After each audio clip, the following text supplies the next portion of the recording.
What's up, guys? This is Black Hollywood Live. We are talking the crazy, insane episode 7 of Insecure. You won't want to miss it. Stay tuned.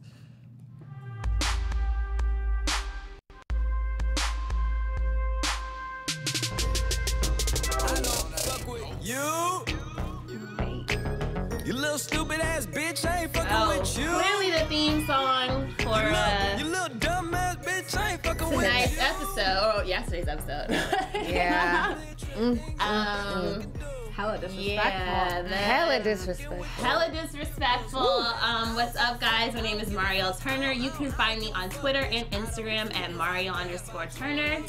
Ladies, want to introduce yourselves? Hey guys, I'm Drew. You can find me on Insta and Twitter at OKDrewJ. Hey everybody, it's Ashley Allen here, and you can find me on all social media at Ashley Reed Allen. What's up, y'all? It's Christine Alexis, and you can find me all over social media at Christine Bean with 3 E's. All right, y'all. So this is a lot.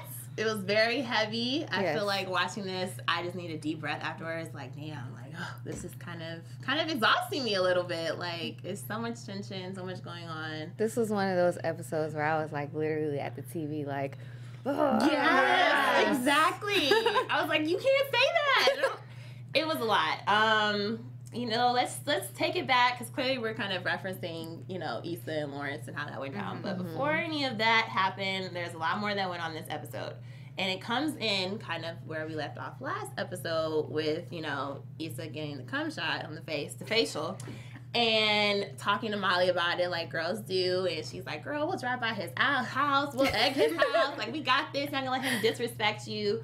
And it was kind of surprising to me that Issa's still a little bit in her feelings about this. Yeah. I don't know. What did you guys think? I didn't think it was as big of a deal as she was making. Not saying like that I want that for my own life, but like, I was just like, girl, like, be like that sometimes. Yeah.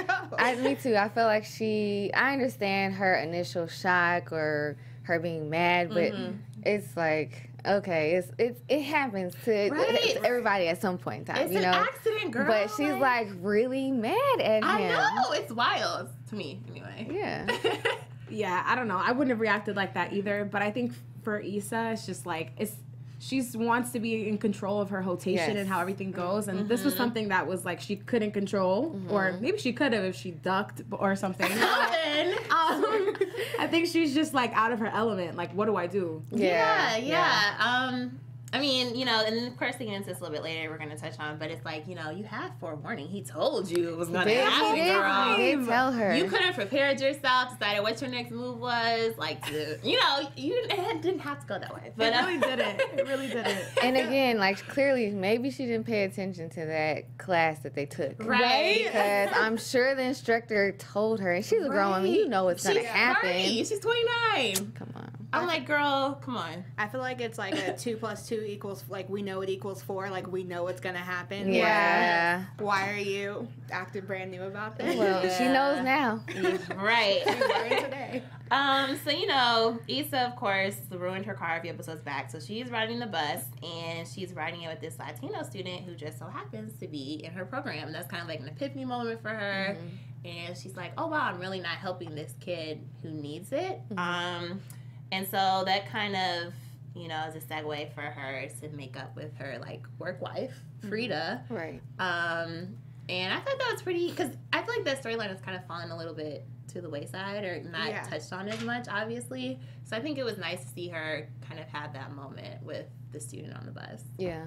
I was kind of glad that she had an epiphany, because even though I know in the past episodes we talked about whether black people can be racist or not. Right. And I think, we came to the conclusion that the principal Haynes is being prejudiced, not racist. But at the same time, whether you consider it prejudice or racist, you still have someone who's being left out of a situation where they really don't have to be. Right. So I'm really glad that they retouched on that, and Issa kind of is like, okay, this isn't right, so we should do something about it. Yeah.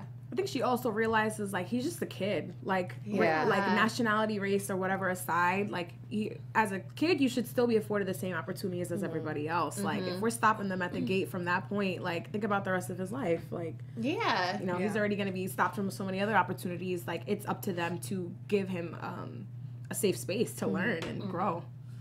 Yeah. Agreed. So we have Molly, right? And she's riding with Quentin in the car in Chicago. And he's telling her, you need to value yourself. Don't sell yourself short. Like, clearly sending out the signals that, at least from what I saw, that he was kind of feeling her a little. Yeah, definitely. He has that interest. And she's kind of like, friend zoning, which is like, Molly, why do you keep doing this with these quality men who are interested? He definitely dropped the idea on her because he said, when I come to LA, you can show me around, go to dinner. And she's not, I feel like, hopefully she at least goes to dinner with him because I feel like he's a nice guy. He has a great job, good head on his shoulders. At least give him a chance. I mean, compared to what she's dealing with now. He's not married. Well, right. He's not married. Emotionally available. Exactly. Right. Give him a shot. Okay, so meanwhile, we have Lawrence and Aparna, who is his work bae, or is becoming his work real bae. Yeah, they're about to step into the real world. Yes, they are. And so his coworkers kind of pick up on something, and they're like, hey, what's going on with y'all? And he was quick to say, oh, we're just friends. It's real casual. And it seemed to me that she felt a little kind of way. And she agreed. She was like, oh, yeah, it's nothing going on. But I just felt like there's a little tension there. I don't know. Was it just me? I'm not the biggest fan of this character just because she's just like that cool, like, I don't know, like I'm overly cool, like I don't really care, I hang out with the guys, and I'm just like, girl, whatever, like, he's fine, we get it, like, just go with it. But no, I definitely think she was a little pressed by him, like, kind of swerving her on that. Yeah. It was so public, like, in the break room, of them just being like, oh, I thought y'all went out last night, like, Lawrence just looked like, oh, damn. Like, what did I just say? But I think I side with Lawrence on this one. Really? I just feel like, number one, I don't know if dating someone in the workplace is a good idea. But if you are going to do it, it definitely needs to be private because everyone's going to be in your business. Everyone's going to be talking about, everyone's going to be watching you for no reason. So I'm going to have to side with Lawrence on this one. Keep it private. Not saying there's a difference between being a secret and being private. Very true. And they should definitely keep this private. Yeah. Especially where they're at right now. It has, like, they've only been on one day. So like, it's so you early. claiming her already? Like, what, like, slow down. Yeah, Lawrence gets a lot of shit, right? But I think for this, I agree. I think he was in the right for this one. It's good to, like, keep it on the low. So we go back to Molly. She's meeting with Dro, and Dro is telling her, and it seems like Molly's in this delusional world where she forgot that this man is married and has a whole wife, like, living and breathing. And so Dro reminds her, hey, about Derek's birthday, Candace is going to be there. And Molly, tries to play it off like she's cool, but it's so obvious, like, girl, you're not comfortable with this. Why are you in this situation? Why? Listen, well, fine. Every strong woman gets to a point sometimes where they put up with BS that they probably shouldn't be putting up with. True. And that's what makes it so hard to watch Molly go through all this. Like, she's hands down one of my favorite characters on the show. Out of the handful that there are. But I love her because she's really, like, a strong, independent black woman who, like, doesn't take shit from anybody. But even though, even the strongest of women will fall. Especially for someone fine like Dro. Like, I get it. But, like, I'm just like, girl, just stop, please. You're too good for this. You deserve so much better than this. She's the perfect example of when people see a woman all put together. She has a good job. She has a nice house, hair, makeup, flawless. But then it's like that personal side of her life that you don't get to see is like all screwed up. And I mean, like you said, like I love Molly and I want her to get it together. And she's dealt with so many F-boys already. I'm really hoping that this is going to be the last straw for her. I really, really do. Yeah. I don't know. I'm hoping she pulls it together, but I'm slowly like losing a little bit of faith in the situation. It's getting worse with every episode. She needs therapy. Molly, go back to therapy, please. Why did you leave? Like, girl. You know it's getting real when she stopped denying it. Like, when she told Issa, I was like, wow, you're owning this. Like, she said, 17 times, ain't slowing down soon. I was like, girl. 17 times, like. I was like, damn, but also like, okay. Yeah.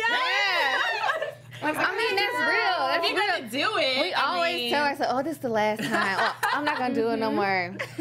Right. Really? It takes some time, and it's true. We have all been like that woman there. making dumb decisions, so it's okay. Yeah. So when we have Molly, she's at work and she is like selling herself. Like, I'm the bomb. I did this. I did that. I completed this. I did all this extra work, and I need that raise. And of course, you know, she gets a response of, you know, wait until the annual review next year. Mm-hmm. So not only are you not getting a raise this year, you have to wait a whole nother year after that for a review for this to even come up. And you could tell that she feels some type of way about it, which makes sense, you know. It didn't really surprise me that happened, because I feel like it's very reflective of what would happen in real life. Oh, yeah, definitely. And I think it's a testament of, don't be afraid to fight for what's yours. Yeah. And I like to see this fight in her, because if she does eventually end up moving to Chicago, at least she didn't go down without a fight. Mm-hmm. Mm-hmm. Yeah. But I honestly don't know if they're gonna give her what she wants. I hope so. I don't think so. I feel like it's gonna be, because that's typically how those situations work, right? Yeah. You know, like if your white coworker is getting paid more, that doesn't necessarily mean that you're going to get on that pay level. Mm-hmm. So it might be like what Quentin is telling her, value yourself. And I think that was a message not only for work, but probably for her personal life too. Like, girl. She knows her value at work, but what about real life? Yeah. But even with that situation, she had like a list of things to prove why she deserved what she got. And like, she's fighting for that. She can wrap her head around why I deserve this, but like, I want her to apply that later to her personal life. Like, okay, this is what I'm getting, this is what I deserve, and see that those two don't mix, and step up there and make a better decision for herself. Yeah. So Lawrence is like being so typically Lawrence. He's supposed to be getting drinks with his work bae, and he's like, "Oh, push it back to 10. You know, I got this thing to do." And so then she proceeds to invite herself. She definitely invited herself. Dinner, which is like, girl, first of all, that's kind of rude to me. Like, you don't just invite yourself to somebody's, and this is your second date. Yeah, like why are you so comfortable to think that you can even invite yourself? Yes. And I need Lawrence to get some balls and tell her no. He wasn't even like enthusiastic about his own. He was like, yeah, sure. Yeah. And if someone said that to me, I'd be like, all right, I'm not coming. Like, that. I mean, like. It was also weird because I think, like, the way he said it was like, no, she said, like, we can meet up later or I can come with you if you want. And he's like, sure. But I'm like, are you saying sure to meeting up later or coming with me? Like, that would have been your perfect moment to be like, actually, you know, like, that's not appropriate. It's not. And I think, like, this is just like Lawrence. He did the same thing with Tasha. Like, you're agreeing and you're saying yes to these things you don't want to do. Yes. Like, or you may not really want her there. It's not the best thing, but you don't say no. And that's my problem with Lawrence is, like, he's so, like, he can easily boss up on Issa, but when it comes to these other women, he doesn't know how to speak up. He doesn't know how to say what he really wants. And he can avoid, like, all of this unnecessary drama in his life if you just speak up. Like, there's nothing wrong with telling the truth as long as you're respectful in how you're saying it. Yeah. But he can't even, like, say what he really wants. It's like, is he just going to let her come to this dinner? He's kind of becoming a pushover in my eyes. I think so, too. Which is weird because he's, like, it looked like with Issa and him, he was such a pushover, and then he kind of, like, blew up when she cheated or whatever. So I'm waiting for him to blow up again on somebody, and I just like, step up. Like, he doesn't even have, like, a particular person to, like, blow up on because he's just so, like, blowing in the wind, doing... He's just taking whatever's coming at him. Yeah. Exactly. With denying nothing. Oh, Lawrence. Okay. Do we have anybody in the chat? Yeah, let's bring the chat up, see what you guys think. Let us know, you know, what are you thinking about Lawrence, Daniel? Hey, Labor Day crew turn up. There's people in there. Oh, yeah. Hey, guys. Happy Labor Day, by the way. Yes, happy Labor Day. Happy birthday, Beyonce. Hope you're enjoying. Right, happy birthday to the queen. Word. To the queen. To the queen. She's 36 and killing the game. Happy birthday. Dro is totally lying to Molly. I think so, yes, too. he is. I think he's I got totally a few words lying. for Mr. Dro today. I can't stand one-liner Dro. The reasons why Dro is lying. Okay, so Dro, we're gonna have to, like, he's not too popular yes, anymore. chat is Right, popping it is today. popping. Lawrence is still not over Issa. This is all, I feel the same way, y'all. Someone says Dro, okay, Tiana says Dro isn't lying about the open marriage thing. Prentice confirmed it on his Twitter last night, although he never said anything about the boundaries of the open marriage. Shout out to Prentice Penny. Right. He directed this episode and is the showrunner of Insecure. So he really does have open marriage. Okay, that's good to know. Yeah. But if he does, this was just the wrong person to drag into that. Yeah. That's your childhood friend who you claim you love and you cared about, always had a special place in your heart. Like, don't put her in that position. Exactly. Granted, she's letting him do it, but at the same time, it's like, I don't know. He's the one feeding her those lines. He's the one, like, trying to reel her in to keep that emotional connection. If you really just wanted to smash, like, you could have kept it at that, but you're buying her things, you're spending all this time with her and, like, making her, keep reassuring that they have something special. Yes. But, like, why are you doing that? That will never turn into anything. Yes. And then to me, it's like, okay, an open marriage means you can have sex with other people, right? But he's crossing the boundaries, right? It's not just sex. Like, you're tying in emotions as well. Yes. That intimacy should be for your wife. Yes. Yes. Exactly. Like you just said, like, this is more than just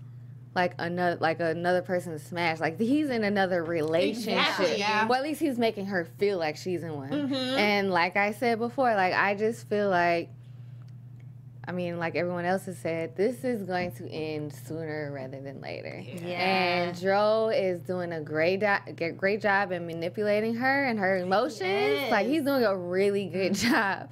But that it's working also because he has her trust. Because they've known each other. Like, that guard is down. So I think what Molly. bothers me about this is, first of all, he is fine. Like, he's real fine.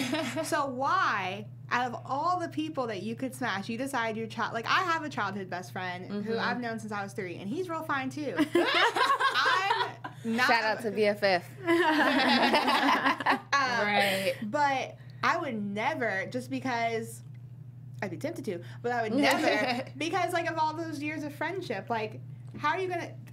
It makes me mad. You can't. Like, you just can't do it. You just can't go down that road unless you're planning on having, like, a final destination. Like, just don't even bother going, and it's just gonna end badly. Yeah. Okay, we're gonna hop back into the episode, and then we're gonna touch on this more, like, hop into the chat. Okay, so Daniel calls Issa, right, to apologize, which I honestly feel like a lot of guys probably wouldn't even do. Because they're like, it wasn't, your face was right. I didn't mean to. It just, I told you it was coming. But I had been Team Daniel most of the season. So he calls her to apologize. He's like, trying to get her there. And she's like, you disrespected me. You humiliated me. I was so embarrassed. So far. And then he kind of gets her to accept, right? And they're, like, in a cool place. And then he says, oh, now it's kind of like we're even. Right. And that's when I was like, no, Daniel, don't do this. Like, you were my fave. And she's like, what are you talking about? And he's like, well, you kind of did me dirty, and now you've had this experience, and we're kind of even. And she's like, don't ever call me again, nigga. He said, now you know how I felt. Yes. And he felt like someone came on his face.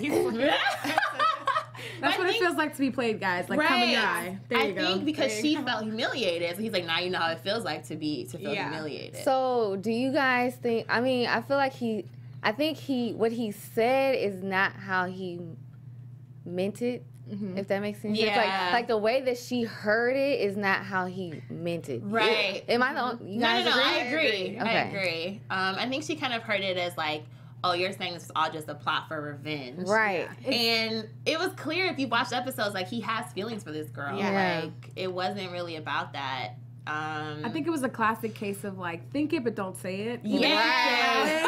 Right. Like, awful timing, dude. Like, she just forgave you. Yeah. Like, you could have later been like, all right, well, whatever. That's me. Like, don't do it on the phone with her. Like, hello, like, you're back in there. You're good. And so Issa at this point, like, she's on edge. She has a lot going on, and it's only going to get worse. True. Marie said Daniel is so fucked up. He did say model that on genius. Yeah, you don't love someone through all that and then have casual sex with them later. Yeah, true. Nicole H., the way that Issa and Daniel scene was written seemed out of character for him. Yeah, I kind of agree. I agree with model genius. She said, I thought Daniel was trying to be funny. He was trying to break the ice. He was trying to make a funny moment out of a tense situation. But Issa is so caught up in her emotions, and she's mad at him. Like, she's like, well, what? She's defensive. Yes. And Isn't it so frustrating? Like, yes. Like, oh, you guys would be so good together, I feel like. Yeah. I don't know. Go ahead. No. Part of me feels bad for Daniel because, like, I don't think he meant it like that. But part of me is like, you know how Issa is. Like, these aren't new traits of Issa. Like, Issa's always really neurotic. She's always, like, doing the most. She's always extra. So it's like, you should have known that was coming. Yeah.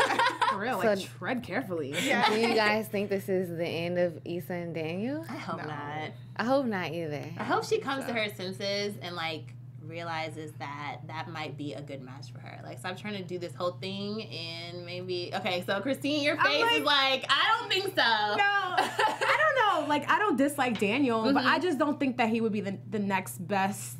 like thing for her. Match for her. I think if she wants to continue to mess with him, get it out of her system, but to start a new relationship and connect with somebody else different, I think should be somebody new. Fresh. Because as much as, like, let's say her and Daniel do get to a good place and they move on or whatever, he's still always going to be connected to, like, what went wrong in her last serious relationship. Right. And you don't realize after a while, like, how, like, those old wounds can be open. Like, what's to stop Daniel from getting mad at her one day and being like, I should have never been with you anyway, you're a fucking hoe, blah, blah, blah, whatever. Sorry, you know, like, like you going said, off. Yeah. And, you know, throwing her under the bus like dudes can do sometimes when you mess up. So I feel like he's just connected to too much of things that went wrong before, and I think she just needs to start fresh. I think her and Lawrence both need to start fresh. I agree. Yeah. Because she even said herself while they were on the phone at the beginning of the conversation, like, why is our situation together always so messy? Yes. And I think, like, they're not even in a relationship. Things are so new, like, and things are already this bad and this messy, and you call yourself going to get into a relationship? I don't know. I just feel like she kind of created that mess a little, though. She did. Absolutely. She definitely did. She did that. I think their second go round, if they would have went at it in a different way, or at least not, I mean, it's easier to say than done, but if they would have not messed around and just said, okay, we'll hold off until we want to do the relationship thing, they could have had a really good chance. But too much stuff has already happened now where it's like, no, we need to move on to somebody else. Okay, and we have varying, like, thoughts in the chat. Some people say Issa and Daniel should be together. Some people say no. So I guess we'll just have to see what happens with that. But we're going to go into Derek's party where, like, it all went down. Things got crazy. So we walk in. We see, like, some of our favorite people. Kelly with that guy from he's the back. deli. Right. Kelly's definitely one of my favorite characters. Like, her comedic timing is everything. Like, thank you. Okay, so then we have Dro and Candace come in, and that whole awkward, and he, like, whispers in my ear, I really love this is my favorite dress. He said it in Spanish, too. Right. You better stop with that. I'm like, oh, he's just getting on my nerves. Right, like, stop. just stop. Stop. Right? Right. But give me more. Dro Hive. Right, Dro Hive. So they have this awkward exchange, this awkward hug, accidentally spill the drink. Dro tries to be a gentleman, like, I'm gonna get you another one. And then we leave Candace and Molly together, just by themselves. So in that moment, I thought Candace might be like, hey, I know what's going on. Right. I know that you're sleeping with my husband, and this is how I feel about it. But it seemed like she was completely clueless to the fact that they were sleeping together. And I feel like this is a big secret. Like, I don't think this is open, like it's kind of presented, you know? That's how I felt too. Like, I just feel like, I don't know, if I were Candace, I would be like, okay, me and Molly actually know each other. I know clearly she's feeling very awkward right now. Let me just break this ice so that there's no weirdness going to continue. And I was just disappointed that she didn't say anything. Unless Candace feels some type of way and she's just letting her sit there and, like, burn. I think so. I agree with you. I think I mean, personally, I don't know that Candace knows that it's Molly. I think she knows Joe's seeing someone else right now in the parameters of their open relationship, but I don't think she knows exactly that it's Molly. Okay. And if she does know that it's Molly, I agree. I think she was trying to make her sweat a little bit because it's like, you stepped into my relationship, like, you come up to me and you make sure that it's okay since you didn't to begin with. Yeah. So I'm gonna let you take this L and decide when you're gonna break the ice because Candace is not in the wrong here. No, like, she's not. She's not. She's just like, all right, I'm gonna watch and wait and. Yeah, I agree. Either she does not know that it's Molly, which I think is like pretty possible, or she's like, you know, you should have at least had the conversation. So I'm gonna let you sweat a little bit at this party. And I wonder if that's one thing that they've discussed. Like, yes, they have an open marriage, but is it okay? Is it only people that they don't know, or is it okay to sleep with people that they do know? Like those are boundaries. I feel like. Should be discussed. I would feel some type of way if it was someone that I knew. Because I've been in an open relationship before, and it was chill. Yeah. It was my idea. Okay. Enlighten us, girl.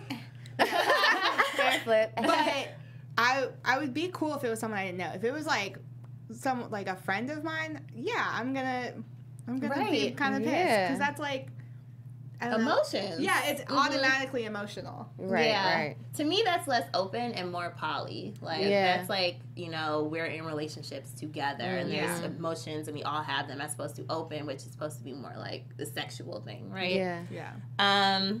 So Molly, of course, like feeling like this is her man, she sits down next to him, and then it's like, oh no, girl. Tiffany. I love her. I love Kelly. Like, I feel like the side characters are really starting to like make an impression. But she's like, no, this is seating. I need you to get up. You're sitting at the head. Candace and Joe over here. You're not part of this, basically. Yeah, right. So you can tell Molly is very much like in her feelings, her feeling not having a good time at this party. And so, who walks into the door but Lawrence and Aparna? And he's like, oh, my bad. Like, I thought this was, I know it's a sit down thing. I thought, like, it's a dinner. What did you expect? Like, what did you expect? Not a club. And, okay, so let's see in the chat. This is going back to Joe and Molly. Shelly says, I don't think Joe is lying because Candace seemed as though she was going out of her way to make the conversation comfortable as she can. JD says the whole situation is off. Hydro, I don't think she is clueless. So yeah, maybe she is in the know. It's really hard to tell. Yeah, we got a lot of different opinions. A lot going on. Bree going to Lawrence. Lawrence is wrong for bringing someone else. The way he asked her to stay in the bathroom. That's a good point. Yeah. Okay, so let's go. Let's do. So much happening. Just all over. This whole dinner party drill really pissed me off. Like, I just like. I hated him at the end of it. I really did. Like, I'm not gonna say I was team Joe, but I liked him. Yeah. You know, and I became comfortable with this open marriage thing. But after this episode, like, I'm so done with Joe. Like, I'm just. He seems fine, like, you full of shit. That's how kind of how you see it. Because it's like we've been saying, it's one thing to be open. We know what this is, but he is feeding her these emotions that she's trying to fight off. Like, I just... Right? Don't you just want to choke him out? I do. I'm like, yeah, trash. I can't even articulate what I'm trying to say. She's like official side chick now. Yes. Yes.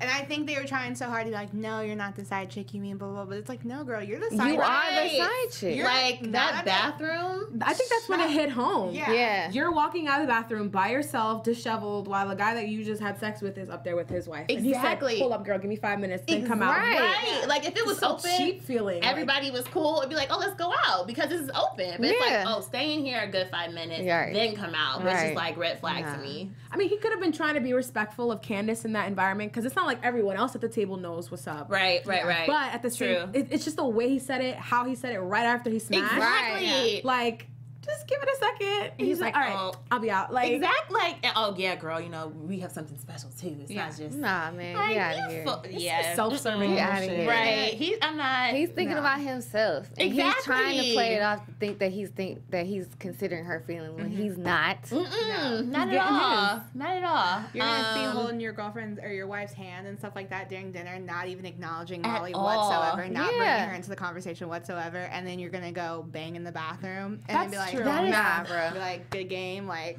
Right. She said good game. No, but that's really how it was. Like, I really don't. Molly is definitely gonna. She's already hurt, but she's gonna get more hurt. Yeah. And she's trying so hard to act like she's not, but she is hurt. She's hurt. Yeah. Okay. So then we got some other hurt going on. Clearly.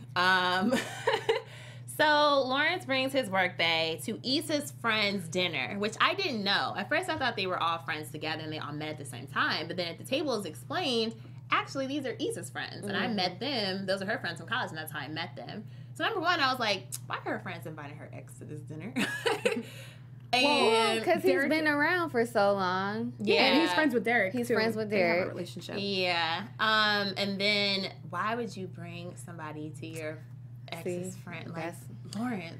So someone brought up earlier in the chat, I forgot their username, but they were saying that, like, you know, Lawrence probably bought her because he thought it was going to be like a club affair, which he did say, like, oh, I didn't know it was going to be a sit-down dinner. But I have to counter that. But even, okay, let's say he thought it was some sort of club or big party or whatever. Yeah. What were you going to do? You were still going to probably bring her, dance with her, drink with her, show her off, and act like that, and people would still see you. So whether or not you were going to be low-key or not, whether or not she was there, like, you still know what you were doing by bringing her. I'm sorry, I just don't buy that. I don't either. Even though it was more intimate and you were literally sitting across from each other, I think it would have still been the same situation. It would have. Had it been a club, you would have been dancing on her, looking at Issa like, and right. what? So, and her friends would all be looking at you crazy. Like, they did exactly. it there. It doesn't matter. You know? And it's like, how do you bring somebody, another guest? First of all, you're a guest. How you gonna bring another guest? Right. And Well, don't say nothing. Yeah. Rude. Like, rude. Look, Lawrence got me here rolling my neck. Like, I cannot. Right. Lawrence hella disrespectful. This episode was very appropriately titled because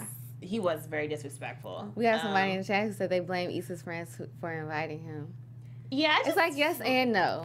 Since he's friends, you guys made a good point. Since he's friends with Derek, I could see it. But I'm also like, if those were my girlfriends and you're having a dinner of some sort and you know, like, all the things, I would be like, no. But she also said, oh, it's cool. Yeah, invite him. Tiffany did warn. She did ask. Yeah, she did ask. Also, Tiffany's the one who threw it. So it's not, we know for a fact she's not going to throw something like messy. Like, it's going to be something over the top and bougie because that's who Tiffany is. Yeah. And if he knows her like that, which he should, then he would know that it's probably going to be something uppity and you maybe shouldn't bring your new... Yes. Yeah. Because let's say Issa hadn't even been there and he brought her. All her friends would have went back and told her anyway. Right. So. And they still would be looking at him like they did when they were sitting down the chairs like, this nigga. And you would think a partner as a woman, because, you know, we have women code that exists, that she would know, okay, maybe I shouldn't go.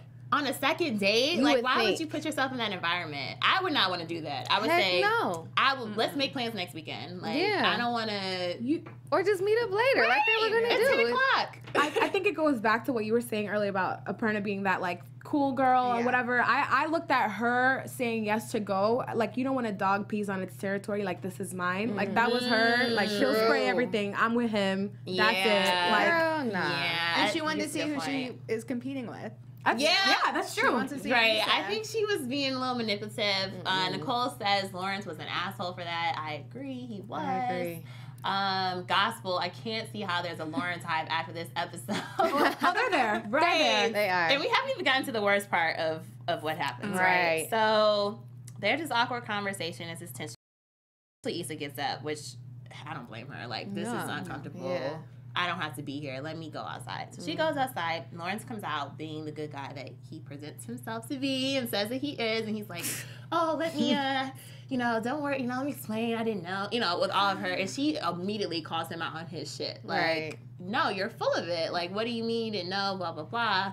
And Lawrence, of course, snaps on her because it's the only woman he ever checks is Issa. And she says, oh, so you just going to block me? And then he's like, well, I'm not trying to see you in this pictures of you and this guy that you were with while you were with me. Like, were you having sex with him the whole time? and their jabs are like getting deep. I was like, oh no, like, this is too much. And then she calls him out, like, oh, you're gonna come over to my house and like have sex with me while you with this bank teller bitch, and da da da. And he's like, oh, well, you were some wannabe producer, like being a jump off over there. So they're like throwing jabs. It's they clear, laying it all out, right? They had built this up this whole season, right? Yeah. And so this is the line that I love. She's like, oh, so how's Woot Woot? Like, I don't got no Woot Woot on my phone. I know. I was like, yes. Like, no. Oh my gosh. And then he gives the Lobo, right? And he's like, well, at least, you know, you were being a hoe, or you're just a straight up hoe. Grabs worker bed and storms off. And I feel like at this point, Issa has like reached her limit, right? Yeah. She's just like done. Her life is literally like spinning out of control. Out of control. And like I've seen various opinions because Issa is the one that cheated. So is it okay for Lawrence to talk to her like this? Or did she have this coming? Or is she playing the victim when she caused, you know, the issue? Let me say this about the whole... I do not condone cheating whatsoever. But I also don't condone someone just like moping around and not pulling their weight in a relationship, which is what Lawrence was doing for a long time, and Issa was the one taking care of it. Should she have like had a cleaner like breakaway? Absolutely. But this whole like Issa cheated, it's her fault. Like Lawrence, you were a bum. The couch was like your kingdom. You needed to like get up, dust it off, and like go to work, and you didn't. And so she went looking for what she needed somewhere else. Not saying it's okay, but it's not like this sole person is guilty for it. Absolutely. And no, go ahead. I just feel like they're both equally wrong. Even though, I mean, you know, being cheated on is a little bit more of a sting. Him and his lack of responsibility, his lack of care for her and her feelings, like, is just as bad to a certain extent as to what she did. So I think they're both trying to play the victim. And that's why, like, they're really, like, butting heads, because they're both like, well, you did this, and that's why I did this. And when, at the end of the day, they both were wrong in this situation. Yeah. Agreed. I just don't think that any of that equates to him calling her a hoe. Like, yo, like, a hoe is a hoe. Like, that's what you do. That's what you're about. You're a certain type of person. Like, I don't think her doing that one thing makes her a hoe. Like, she held you down for mad long, like, and still tried to like make it up to you and like work on a relationship after. How you gonna just write her off like, oh well, you were a hoe anyway? I was the hoe that you loved. Like you had your feelings too. So I just thought that was too far. Like, don't call somebody a hoe off of one thing like that. Right. And it's interesting because like this kind of represents something broader. Like if a woman does something, like one thing, she's automatically like a hoe, damaged goods, whatever. But a guy can kind of be out there and he doesn't get that same stigma. That's what he does. Right. That's the man nature. Get that out of here. Didn't old boy just get picked up in a parking lot by two white girls? Right. Him talking about being a hoe. But they bought you beer and you threw it back on them real quick. Like, who's the hoe? Right. That's some hoe shit right there. That's some hoe shit. Activity right there. That is some hoe shit. JD Issa dropped that whoop whoop bomb though. That was hilarious. I'm glad she did. I was like, yes, girl, tell him. Like, tell him about himself. Marie says both are acting like children. Yes. Yeah. Gospel, I thought Aparna was an opportunist. Yeah. I could see that. I just feel like I'm one of those people, like, I don't care how mad you are, how intense the situation is. Watch what you say, because don't come to me talking about, oh, I was mad, I was in the moment, and, you know, you should forgive me. No. We are grown people. Right. You know what you're saying, like, and I just felt like you said, like, him calling her all those names is just, in some ways, unforgivable. It's like, dude, like, you're not the only victim here. Exactly. You're crossing the line. You're not. And it's clear Issa reaches, like, her breaking point because she goes to her apartment and literally breaks all of her stuff. Yeah. Which I'm like, Issa, girl, you know you're broke. Like, right. Think about this long term. Like, go break go bring something else. That's what I was thinking. Don't mess up your own house. Right. For a second, I thought it was like a date. Like, you know, she has her little daydreams where she starts rapping to herself. Yeah. I thought it was that for a second, and I was like, oh no, she's still breaking shit. That's real. Also, her rap in this episode was everything. Oh, In the bathroom mirror. Everything. Yo, give this girl a contract. She put out music, right? Yeah. That's what I heard. I was like, okay, word. Yeah, that was everything. Okay, so then we also have Molly and Dro, and they have one last interaction before the episode ends, and that's when he texts her like, hey, I'm going to be around next week. You trying to meet up? And then Molly finally is like, no, I can't do this anymore. So do we think that she's going to stick with that? I guess it's going to predictions, right? Predictions. Yeah. So predictions we're going to do it for Issa, Daniel, Lauren, everybody. Okay, starting with Molly and Dro. Do we think that's gonna really is deaded, or that's gonna come back up? I think this is very off the wall, but let's hear it. I think there's gonna be some situation where she's gonna have to not avoid him, like let's say a period's late or something. I think something very off the wall is gonna happen. Oh my god! And